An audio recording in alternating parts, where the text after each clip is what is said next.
नमस्कार, मैं अजय चौहान, स्वागत है आप सभी का।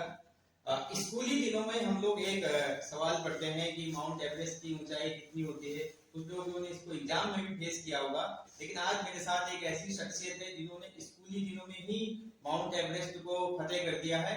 जी हाँ, पर्वतारोहण के क्षेत्र में कई कीर्तिमान स्थापित कर चुके Guinness book of world record धारी अर्जुन वाजपेयी जी में बात कर रहा हूँ। अर्जुन जी, स्वागत है आपका। नमस्ते, थैंक यू। अर्जुन जी, दुनिया की जो 8000 मीटर से ऊंची जो चोटियां हैं, 6 चोटियों को अभी तक फतेह कर चुके हैं और ऐसा करने वाले दुनिया के सबसे कम उम्र के माउंटेनर हैं। वो अभी तक माउंट एवरेस्ट, जो मकालू, मनसालू, लाओत्से, चोयू और कंचनजंगा 6 चोटियों को फतेह कर चुके हैं। अर्जुन जी, साल 2010, तारीख 22 मई, उम्र 16 साल 11 महीने 18 दिन, आप एवरेस्ट की सबसे ऊंची चोटी पर। सबसे उसमें क्या था दिमाग में, क्या थॉट चल रहा था? अभी भी बहुत अच्छे से दिमाग में छपा हुआ है। 6:18 हो रहे थे इंडियन स्टैंडर्ड टाइम के हिसाब से। और जैसे मैंने अपना पहला कदम रखा इस दुनिया की सबसे ऊंची चोटी के शिखर पर, mount Everest summit, 29,035 feet, 29,035 feet, है ना। एक दुनिया का कुछ अलग ही नजारा देखने को मिला। उस दिन समझ में आया कि अगर आप एक सपना रखते हैं और उसके प्रति रोज हार्डवर्क करने के लिए तैयार हैं, रोज श्रम करने के लिए तैयार हैं और अपने सपने को नहीं भूलते हैं, तो ऐसा कोई भी सपना नहीं है, चाहे वो माउंट एवरेस्ट जितना बड़ा ही क्यों ना हो, आप उसको हासिल कर सकते हैं। उसको मैं बुलाता हूँ dreams turning into a reality वाला मोमेंट मेरे लिए, कि जो आपके सपने थे वो सत्य में आपके सामने आ चुके हैं। तो बहुत ही अच्छी फीलिंग थी। बहुत थक चुका था, टेम्परेचर -60 -70 डिग्री की तरफ दौड़ रहा होता है। उस दिन जो मैंने सूर्योदय होता हुआ देखा, वो मेरे हिसाब से इस दुनिया का सबसे प्यारा सूर्योदय था मेरे लिए। पहली बारी जब हम लोग अपनी नॉर्मल जिंदगी में सूर्योदय देखते हैं, या कोई भी इंसान अपनी नॉर्मल लाइफ में सनराइज होता हुआ दिखता है, तो उसे वो अपने आंखों के लेवल पे या आंखों से ऊपर सूरज को ऑलरेडी देखता है। बट जब मैं वहां ऊपर खड़ा हुआ था एवरेस्ट के शिखर पर, तो जब मैंने उस दिन पहली बारी सूर्योदय होता हुआ देखा, जहाँ पे सूरज मेरे नीचे से ऊपर आ रहा था, और पहली बारी हमने जनरली हमारी टेक्स्ट बुक्स में धरती को गोल देखा होता है, हमने ग्लोब को देखते हैं, दुनिया का एक रिप्रेजेंटेशन, अर्थ का एक रिप्रेजेंटेशन, तो वो गोल दिखती है। बट पहली बारी मैंने अर्थ को गोल होते हुए देखा, धरती को गोल होते हुए देखा। जब हम एवरेस्ट के शिखर पर खड़े हुए थे, तो आप एक्चुअली अपने आंखों के सामने धरती की गोलाई देख सकते हैं। धरती बेंड होती हुई दिखाई देती है आपकी आंखों के सामने। तो बहुत ही अद्भुत नजारा था, एक अद्भुत फीलिंग थी अंदर से, है ना। 16 साल की एकदम ही बहुत ही छोटी सी उम्र होती है। मेरे साथ वाले संघ के बच्चे साथ में 11वीं कक्षा के फाइनल एग्जाम देके 12वीं की तरफ बढ़ रहे थे, और मैं वहां पे बहुत ही कठिन परिस्थितियों में कहीं ना कहीं अपने सपनों को ढूंढ रहा था। तो अभी भी वो दिन एकदम ऐसे मूवी की तरह मेरी मेमोरी में छपा हुआ है। और मैं एक्सप्लेन करने की हमेशा कोशिश तो करता हूँ उस दिन को, उस लम्हे को, बट कभी कभार जो शब्द है वो भी छोटे पड़ जाते हैं उस नजारे के सामने, उस व्यू के सामने, जिसको मैंने वहां पे अनुभव लिया।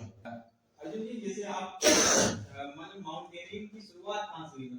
पर्वतारोहण से मेरा जो एक कहीं ना कहीं मेरी और पर्वतारोहण की जो कहानी है, वो शुरुआत हुई, मुझे अभी भी याद आता है। मैं 6वीं कक्षा में था और मैं पढ़ाई में ज्यादा अच्छा नहीं था, तो हमेशा क्लासरूम में तो बैठा रहता था क्लास में, पर मन होता था बाहर प्लेग्राउंड में। हमेशा जो क्लासरूम की जो खिड़की रहती थी उस तरफ वाली रो में, उसी तरफ वाली बेंच पकड़ के बैठ जाता था। तो एक कान क्लास में तो रहता था, बट आंखें और मन प्लेग्राउंड में रहता था, कि मन करता था कि पूरे दिन प्लेग्राउंड में खेलता रहूं। एक दिन हमारी हिंदी टीचर आई हमारे क्लासरूम में, और मैंने देखा कि आज बोलते हैं आज हम लोग एक बहुत इंटरेस्टिंग चैप्टर पढ़ने वाले हैं, और हिंदी लिटरेचर में अगला जो चैप्टर उन्होंने हम लोगों को उस दिन पढ़ाना था, उसका नाम था एवरेस्ट मेरी शिखर यात्रा, bye madam Bachendri Pal ma'am. Madam Bachendri Pal ma'am, जो दर्शक है जिनको इसके बारे में नहीं पता है, उनको बता सकते हैं कि madam Bachendri Pal ma'am first Indian woman थी, पहली ऐसी भारतीय नारी थी जिनने एवरेस्ट पे फतेह हासिल करी, एवरेस्ट के शिखर तक पहुंची, और उन्हें एक बहुत ही प्रेरणा रूपी तरीके से सिर्फ महिलाओं को ही नहीं, बहुत सारे यंगस्टर्स को भी ऑल ओवर इंडिया इंस्पायर करा। तो उन्होंने किताब लिखी थी एवरेस्ट की शिखर यात्रा, उसमें से छोटा सा एक्सकर्ट ला सकते हैं, इंग्लिश में एक्सकर्ट बोलते हैं, कि वो उन्होंने छोटा सा एक वो निकाल के पैराग्राफ निकाल के उसके ऊपर पूरा चैप्टर था। जब मैंने उस दिन जब मैडम ने ऐसा बोला, तब मेरे एकदम से कान खड़े हो गए क्लासरूम में, और मैंने बहुत ही गहराई से, बहुत ही फोकस से, जैसे जैसे हमारी हिंदी टीचर चैप्टर पढ़ती हैं वैसे वैसे मुझे पता लगा कि एवरेस्ट अपने आप में ही एक कुछ और अलग दुनिया है। एवरेस्ट अपने आप में ही एक अलग चैलेंज है। और कहीं ना कहीं मेरे मन में बैठा हुआ था, मैं क्लासरूम में था, और कहीं ना कहीं मेरे मन में ये जरूर आ रहा था कि एक दिन मैं भी एवरेस्ट चला जाता हूँ, एक दिन मैं भी एवरेस्ट जाना चाहता हूँ। बट मैं 6वीं कक्षा में ही था, तो कहीं ना कहीं वापस दिमाग लगाना पड़ा कि नहीं, अभी तो पढ़ाई करनी है, अभी जो एकदम सामने चैलेंजेस है उनको ओवरकम करना है। बट मन में जरूर उस दिन पहली बार ही ठान गया था कि मैं जरूर एक दिन एवरेस्ट चढ़ना चाहूंगा। आपने बताया कि आपने 6th क्लास में एक चैप्टर पढ़ा था। मैं बता दूं कि आज जो सीबीएसई की टेक्स्ट बुक है उसमें खुद अर्जुन वाजपेयी एक पर्सनैलिटी के रूप में बच्चों को प्रेरित करते हैं, और उनकी जो एवरेस्ट फतेह की यात्रा है वो बकायदा एक चैप्टर के रूप में टेक्स्ट बुक में है। अर्जुन जी, इस यात्रा को कैसे देखते हैं? मतलब एक दिन आप चैप्टर में पढ़ते हैं, बचेंद्री पाल को वहां से इंस्पायर होते हैं, आज आप खुद उस जगह पे हैं और लोगों को इंस्पायर करते हैं। एक बड़ा ही रोमांचक सफर रहा है। किताबों में पर्वतारोहियों के बारे में पढ़ने से लेकर खुद ही एक चैप्टर में आना।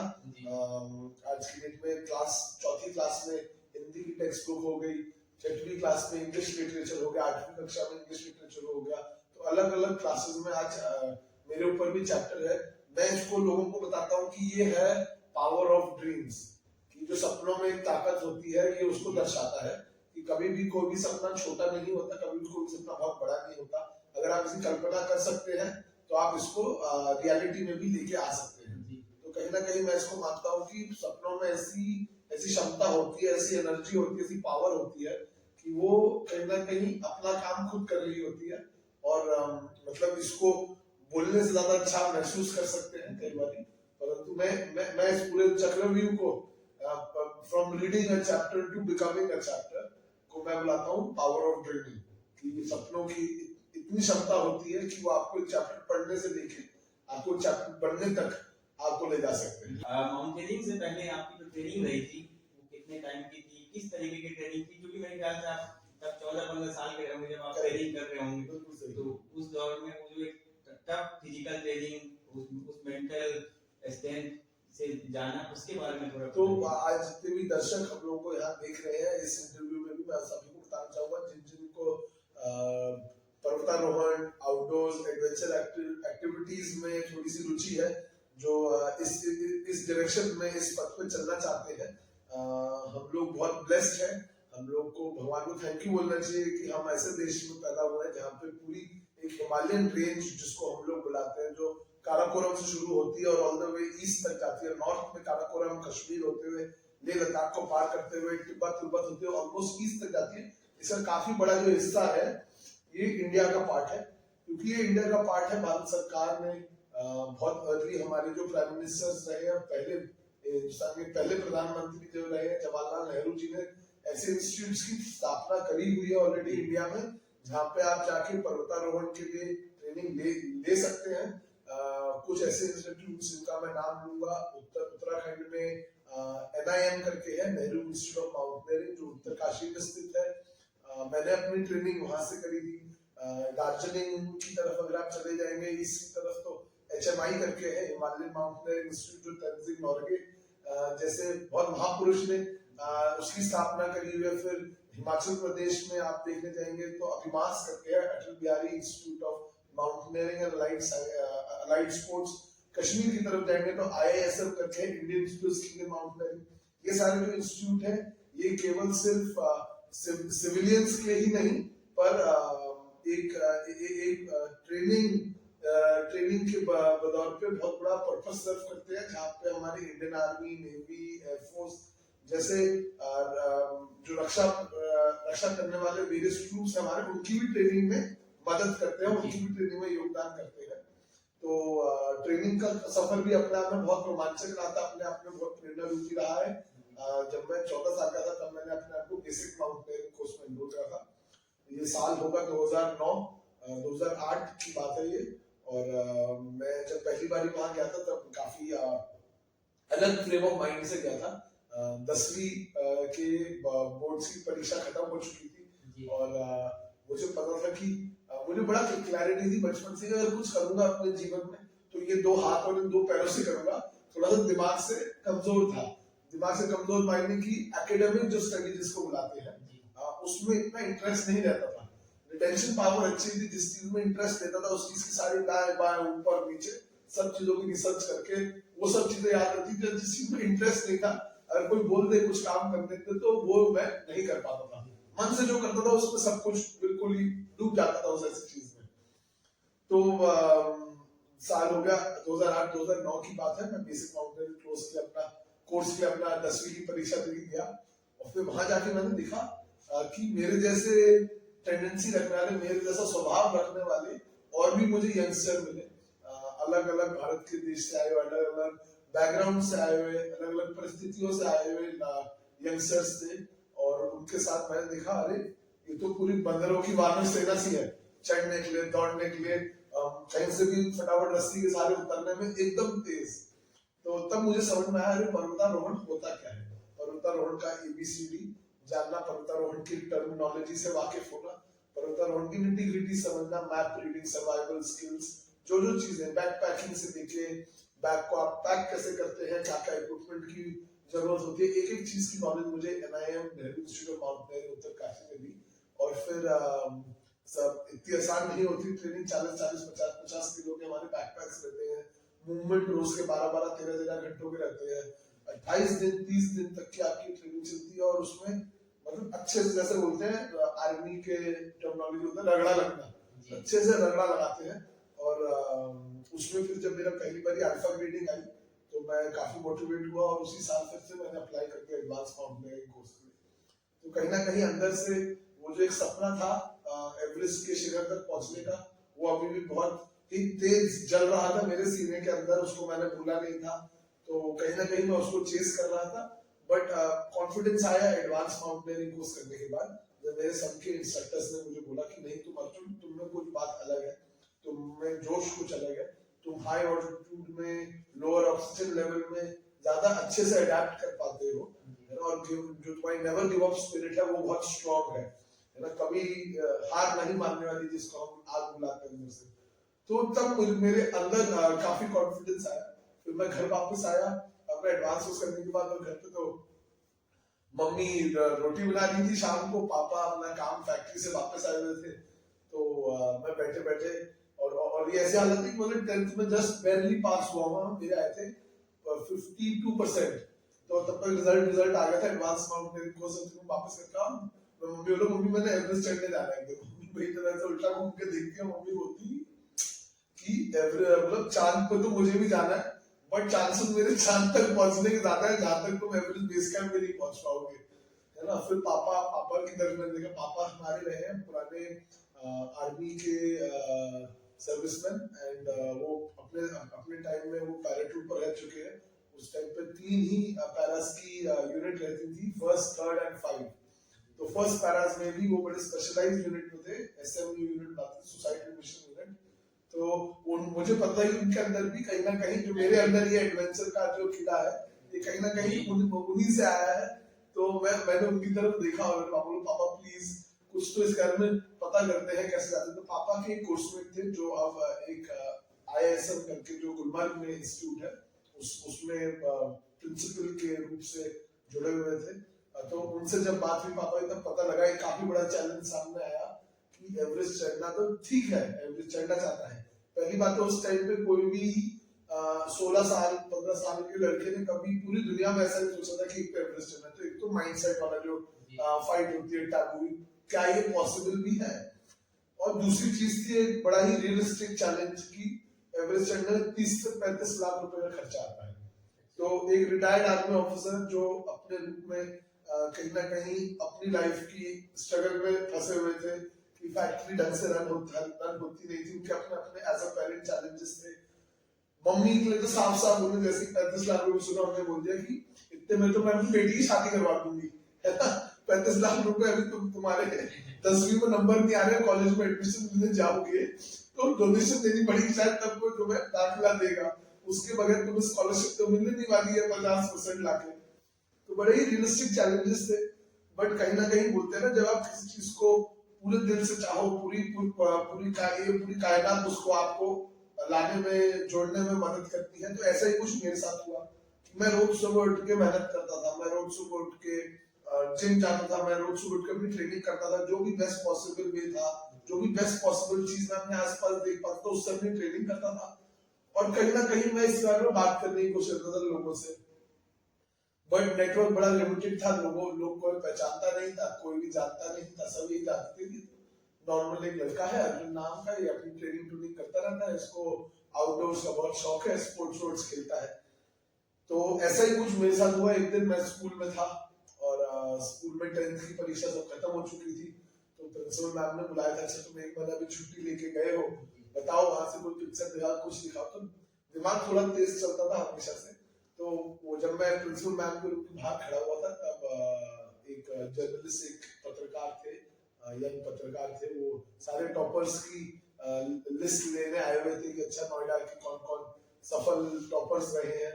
तो मैं बाहर ऐसे खड़ा हुआ था फोटो लेके अपने कोर्स की, कि वहां पे हमने कोर्स में DKD 2 करके, द्रौपदी का डांडा 2 करके पीक है 6000 मीटर ऊंची, 5900 आई थिंक 60 मीटर ऊंची पीक है। तो उसको चढ़ने के लिए, उसको चढ़ के आया था, तो वहां पे मैंने स्कूल के फ्लैग के साथ अपनी फोटो खींची हुई थी। तो वो मुझे देख के बोलता है ये क्या है, तो मैंने बोला मैं अभी चढ़ के आया हूँ, DKD 2 करके पीक है, और मैं इसको चढ़ने वाला यंगेस्ट पर्सन बना हूँ, क्योंकि मेरे कोर्स में यंगेस्ट था। तो मेरे इंस्ट्रक्टर्स ने मुझे बताया कि आप इस दुनिया में सबसे यंगेस्ट पर्सन है, यानी चोटी चढ़ने में। तो उनको बड़ा अच्छा लगा। उन्होंने बोला एक तरफ एकेडमिक्स के कुछ लोग हैं और एक तरफ अपने आप में ये भी एक अचीवमेंट से कुछ कम नहीं है। तो उन्होंने लेके फिर एक आर्टिकल निकाला। उस आर्टिकल में आखिरी चीज जो मैंने उनसे फोन इंटरव्यू में बात करी, तो पूछा अब आपने ये पीक तो चढ़ लिया है, अब आपका फ्यूचर का प्लान क्या है। तो मैंने उसको बताया कि मैं एक दिन एवरेस्ट चढ़ना चाहता हूँ। तो उनने उसको लेके तुरंत ही हेडलाइन बना दी। उनने अपने एडिटर से परमिशन लेके, वो जो जरा सा आर्टिकल बनना था, उन्होंने उसको लेके पूरा हाफ पेज आर्टिकल बनाया, अपने पब्लिशिंग हाउस के फ्रंट पेज पे डाला उसको, और वहां से हेडलाइन पढ़ती हुई आई कि 15 साल के यंग नोएडा बॉय अर्जुन को चढ़ना है एवरेस्ट। तो वो जो एक टैगलाइन थी, उससे काफी एकदम से वो पिकअप हो गई। एकदम मीडिया में मम्मी पापा को फोन आने शुरू हो गए अलग अलग पत्रकारों के कि आपका लड़का एवरेस्ट चढ़ना चाहता है। तो धीरे धीरे करके ऐसा हुआ कि 3-4 महीनों में पत्रकारों ने इतना ज्यादा मतलब उसके बारे में लिखा। मैं 6-7 घंटे रोज फोन पे लगा रहता था यही बताने में कि मैं एवरेस्ट चढ़ना चाहता हूँ, बट मेरे पास अभी पैसे नहीं है। माने नहीं माने, उस टाइम पे 24,000 लोग ऐसे थे फ्रॉम ऑल ओवर इंडिया, और ऐसे ऐसे बैकग्राउंड से कि मतलब मुझे भी याद आता है पुणे से एक इलेक्ट्रिशियन थे, है ना, बहुत ही छोटे से घर में रहते थे। अपनी माता जी और उनकी बीवी थी जो गवर्नमेंट स्कूल में टीचर थी, और उनकी माता जी थी जिनको पेंशन आती थी। तो सबने 500 रुपए उनकी माता जी ने अखबार में मेरे बारे में पढ़ा, सकाल करके न्यूज़पेपर है पुणे की तरफ, उनने इसके बारे में अखबार में पढ़ा। उन्होंने अपने बेटे को बोला और मैं अपनी बहू को बोला, और तीनों ने 1500 रुपए का मनी ऑर्डर भेजा। ऐसे ही 24,000 लोगों ने हमारे साथ टच में आए, वेरियस पत्रकारों के थ्रू, आपके जैसे भाइयों के थ्रू, और उनने मुझे एवरेस्ट तक पहुंचाया। सबकी सोच क्या थी? सबकी सोच एक थी, हम नहीं जा सकते एवरेस्ट, पर हम अर्जुन को जरूर भेजेंगे एवरेस्ट। तो ऐसे करके बहुत सारे, जब मतलब कोई क्राउड फंडिंग प्लेटफॉर्म नहीं होता था, सोशल मीडिया को इतनी 2010-2009 के करीब इतना डिजिटल ट्रांसफॉर्मेशन नहीं आया था, लोग इसको समझते नहीं थे सोशल मीडिया की पावर को। तो तब इतने सारे लोगों ने रीच आउट करा। नोएडा के बहुत सारे ऐसे ग्रुप्स थे, अशोक श्रीवास्तव जी नोएडा के जो है, उन्होंने बहुत ज्यादा एक पिवटल रोल प्ले करा उस टाइम में। ऐसे बहुत सारे संगठन थे, अलग अलग क्रिश्चियन संगठन, अलग अलग सिख संगठन, जिसके छोटे छोटे फंक्शन ऑर्गेनाइज करते, अलग अलग ब्राह्मण लोग, सब लोग आके अलग अलग लोगों ने अपने अपने तरीके से अपने अपने रूप में अर्जुन का साथ दिया, और अर्जुन को उसको सपनों की एक वो जो बोलते हैं ना छलांग लगा देगी। तो ऐसे करके उनने सब लोगों ने योगदान करा और फिर मैं माने नहीं माने अगले साल में ही आने वाले ये मैं 2009 की बात कर रहा हूँ, 2010 मार्च में मैं एवरेस्ट में था। ऐसा रहा सफर कहीं ना कहीं। आपकी यात्रा बहुत खूबसूरत और रोमांचित भी करती है, साथ में इंस्पायर भी करती है। मैं आपसे थोड़ा जानना चाहूंगा कि जो जब हम लोग माउंटेनियरिंग शुरू करते हैं, बेस कैंप होता है, वहाँ से शुरुआत कैसे होती है, मतलब क्लाइंबिंग की? जैसे डे 1 शुरुआत होती है, कितनी टाइम चलते हैं, फिर कहाँ पे हॉल्ट होता है, वहाँ पर रेस्ट कर, मतलब क्लाइंबिंग करते समय क्या मतलब दिनचर्या रहती है? तो पर्वतारोहण में क्या रहता है कि हम लोग एक ही बारी में दो तरीके से माउंटेनियरिंग होती है। एक होता है अल्पाइन स्टाइल, एक होता है हिमालयन स्टाइल। तो हिमालय में एल्प्स जो है वो सारे छोटे छोटे पहाड़ है, तो उसको वो 6000 मीटर से ज्यादा ऊपर नहीं जाते। तो एल्प्स में आप क्या कर सकते हैं कि आप बेस ऑफ द माउंटेन तक गए गाड़ी से, और वहां से फिर पूरे दिन आपने चढ़ाई करी और फिर रात तक आप वापस नीचे आ गए, है ना, गाड़ी में बैठ के वापस गए। हिमालय में क्योंकि जो उनकी अप्रोच होती है वो बहुत लंबी होती है, तो आपको हिमालयन स्टाइल क्लाइंबिंग करनी होती है। यहाँ पे आप राशन, पानी, बहुत सारे दिनों की मूवमेंट लेके चलते हैं अपने साथ। तो उसमें हम लोग को एस्टैब्लिश करना पड़ता है बेस कैंप। बेस कैंप होता है कहीं ना कहीं पहाड़ जहाँ पे खत्म हो रहा होता है और ग्लेशियर शुरू हो रहा होता है। जहाँ से ग्लेशियर शुरू, पहाड़ की तरफ से ग्लेशियर फीड हो रहा होता है, वहां पे कहीं ना कहीं हम लोग बेस कैंप लगाते हैं। वही ग्लेशियर नीचे आके फिर एक नदी का रूप ले लेती है। तो बेस कैंप लगाते हैं हम ग्लेशियर पे।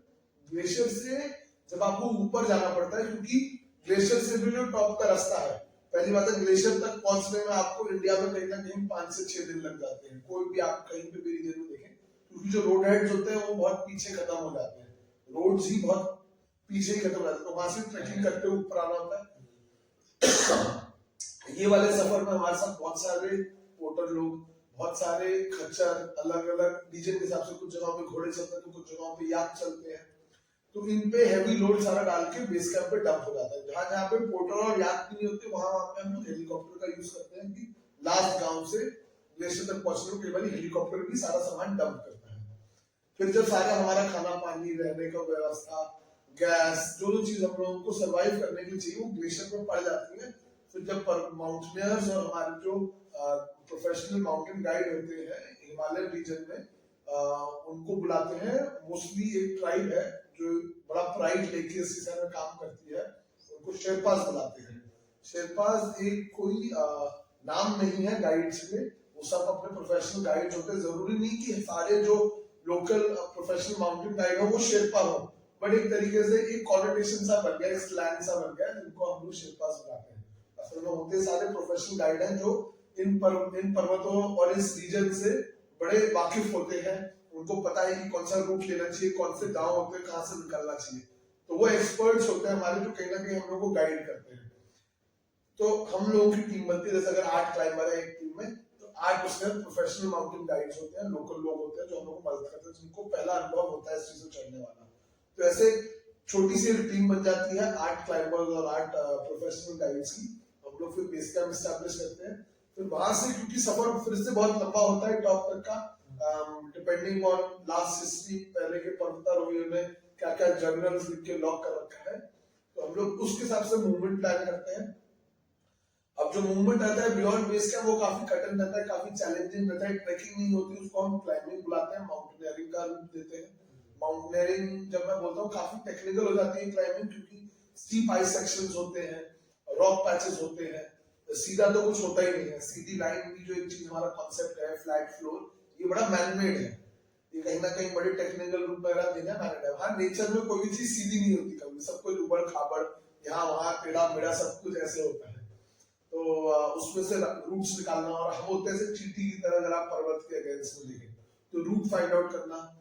धीरे धीरे करके हम लोगों को क्या रहता है, क्लाइम हाई स्लीप लो। हम लोग बेस कैंप से निकलते हैं बहुत सारा लोड लेके, थोड़ा सा ऊपर क्लाइम करते हैं, वहां पे कैंप वन एस्टैब्लिश करते हैं। जैसे वहां पे अपना सारा लोड डंप करा, टेंट लगाए, रूट ओपन हो गया, वहां पे रात बिताई, रिकवर करा, फिर वापस बेस कैंप नीचे आ जाते हैं। फिर अगली बारी जब हम जाएंगे तब फिर से और लोड लेके, लोड खाना पीना राशन फिर से लेके फिर कैंप वन जाएंगे, वहां एक रात बिताएंगे, फिर वहां से रूट ऊपर करने की कोशिश करेंगे कैंप 2 का, फिर कैंप 2 एस्टैब्लिश करने का, फिर वहां लोड डाला, सारा खाना पीना राशन डाला, है ना, टेंट लगाए, रूट ओपन कर दिया, रोप्स फिक्स कर दी, फिर वहां रात बिता के वापस अगले दिन कैंप वन, फिर वहां पे एक रात पढ़ते फिर वापस बेस कैंप। तो ये जो क्रिया होती है इसको बुलाते हैं हम लोग रोटेशंस, है ना, इसको इंग्लिश में नाम दिया गया है रोटेशंस का। और ये करने के दो हमारे रीजन होते हैं। एक होता है कि जो ह्यूमन बॉडी होती है, इंसान का जो शरीर होता है, उसको कहीं ना कहीं प्रिपेयर होना पड़ता है लोअर ऑक्सीजन लेवल्स की, उसको समय देना पड़ता है। अगर हम एक ही बार में बेस कैंप सीधे कैंप 2 चले गए, एक या कैंप 3 चले गए, बहुत ज्यादा ऑल्टीट्यूड गेन कर लिया, तो भी परिस्थिति काफी बिगड़ सकती है शरीर की। दूसरी चीज की इतने रिसोर्सेज आप एक टाइम में इंसान सारी टीम मिलकर भी एक साथ कैरी नहीं कर पाती जितना चाहिए होता है सामान। तो धीरे धीरे करके ऐसा अपना रूट ओपन करना होता है।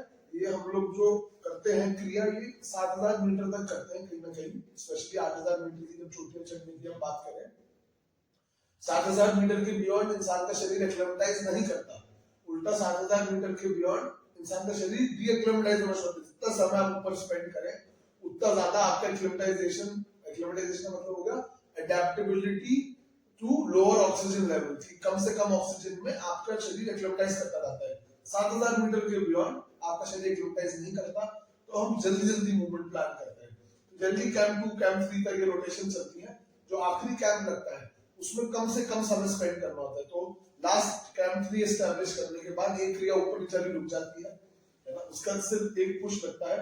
कैंप 4 का सारा सामान लेके सब इकट्ठा करते हुए राशन आप कैंप 3 में रात बिताते हैं, उसका सीधा कैंप 4 का, जिस दिन आप कैंप 4 एस्टैब्लिश करते हैं उसी रात को हम लोग निकल जाते हैं समिट के लिए। इस समिट पे रीच करके वापस कैंप 4 में बिना रुकते हुए, क्योंकि आप आपका शरीर एक्लेमेटाइज नहीं कर पाए, अब डी एक्लेमेटाइज हो रहा है, तो आपको फटाफट नीचे आना पड़ता है कैंप 3। कैंप 2 में आके आप रेस्ट कर सकते हैं समिट के बाद। तो ये जो पूरी कार्रवाई रहती है, फाइनल पुश भी, वो भी कहीं ना कहीं 5 से 6 दिन लंबी रहती है। क्योंकि आप माना नहीं माना, अगर आप उसका एक्लेमेटाइजेशन का बेस कैंप से निकले, जैसे फाइनल समिट पुश में कैंप 2 सीधा पहुंच गए, वहां रात बिताई, अगले दिन कैंप 3 वहां रात बिताई, अगले दिन कैंप 4 उसी रात को समिट, और फिर एक दिन वापस आगे कैंप 2 वहां रात बिताई और वापस। तो हो गई 4 रात से 5 दिन, तो हो गया आपका 5 दिन का लंबा मूवमेंट, जब बहुत फास्ट भी चलने की कोशिश करें। आपकी जो रही थी जर्नी वो कितने दिन की थी? तो एवरेस्ट जब हम लोग चढ़ने गए थे 2010 में, तब क्योंकि थोड़ा सा केयरफुल भी रहना था, कभी भी किसी भी 16 वर्षीय इंसान ने पूरी दुनिया में ही कभी एवरेस्ट 16 साल की उम्र में मैं यहाँ पे पूछना चाहूंगा, मैं आपको बता दूं, अर्जुन वाजपेयी न केवल इंडिया के, जब इन्होंने फतेह किया था, विश्व के भी सबसे कम उम्र में एवरेस्ट फतेह करने वाले शख्स थे। और जो वर्ल्ड रिकॉर्ड है वो भी सेम डेट को बनाते जो अभी भी वो होल्ड है। तो मतलब जी, रिकॉर्ड्स तो मतलब टूटने के ही बनते हैं, मेरा ये मानना है। पर हाँ, एक्चुअली आप बिल्कुल करेक्ट है। पर कहीं मतलब वापस आते हैं इस तरफ की, तो उस टाइम पे काफी केयरफुल रहते थे सारे मेरे साथ के जो प्रोफेशनल माउंटेन गाइड्स भी थे, तो वो भी काफी केयरफुल रहते थे। और तो इस वजह से मुझे याद है कि हमने कैंप 2 में एक रात बिताई थी, पहले दिन पे फाइनली ये सारी रोटेशन करने का कम से कम मुझे 3 या 4 रोटेशन मैंने करी थी, क्योंकि हाँ, बट कैंप भी 4 लगे थे। तो पहली रात कैंप 2 पे सीधा जब हम निकले समिट पुश पे, फिर दूसरी रात कैंप 3 पे, चौथी रात कैंप 4 पे, और उसी रात को हम चल पड़े समिट पे। तो अगले दिन समिट, फिर जो चौथी रात थी उस दिन में कैंप 2 आ गया था वापस समिट करने के बाद सीधा, और फिर अगले दिन बेस कैंप। तो 5 दिन का सफर रहा था। अंत तक वीडियो में बने रहने के लिए आपका आभार। लेकिन दोस्तों, अभी अर्जुन वाजपेयी और पर्वतारोहण से जुड़े हुए कुछ रोचक तथ्य आने बाकी हैं। उसके लिए आपको करना होगा दूसरे सेशन का इंतजार। जल्दी ही दूसरे सेशन के साथ आपके बीच हाजिर होंगे। तब तक इस वीडियो को लाइक करिए, कमेंट करिए, शेयर करिए, अपने दोस्तों से भी करवाइए।